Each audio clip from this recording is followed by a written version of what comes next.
magnificent work of art or a comic book superhero, and perhaps both. Superman, after all, never flew quite so high or in his middle years suffered such human failings. Michael Jordan was simply one of the most complete and yet flawed athletic creations in this planet's history.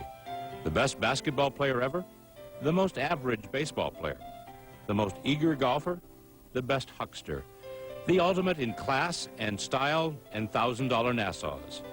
But beyond anything else, as his career in the NBA comes to a stuttering end, he shall be remembered as the man who, almost like a human jet, flew the league beyond Magic Johnson and Larry Bird into its multi-million-dollar era.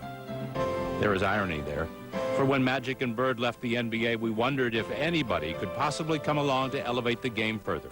And almost immediately, there was Michael. But at the end of this remarkable reign, who is there to accept the baton? Could we have somehow seen the ultimate performer?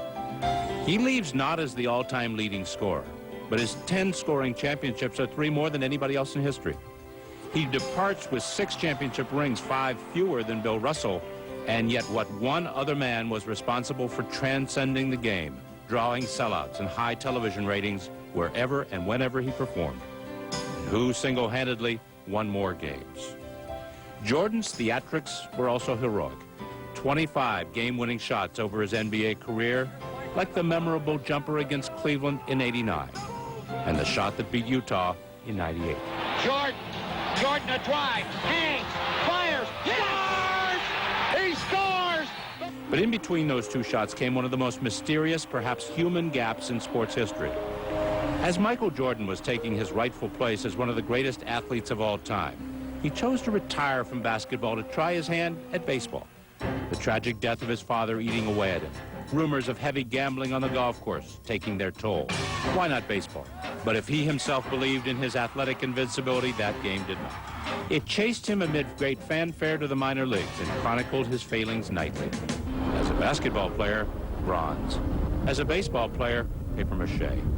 And so, almost as though he had served his sentence, the NBA gladly took him back 2 years later, and just days into his second coming, he scored 55 points against the Knicks. His role in the league was one thing. His status as the world's highest-paid salesman was yet another altogether. From shoes to cologne, he made millions for himself and much more for his companies. Hollywood called, and Michael jammed. It was a natural. And his Chicago Bulls, with Jordan leading the league in scoring, won the last 3 NBA championships. Now, a seasoned in semi-disrepair, he takes his final leave.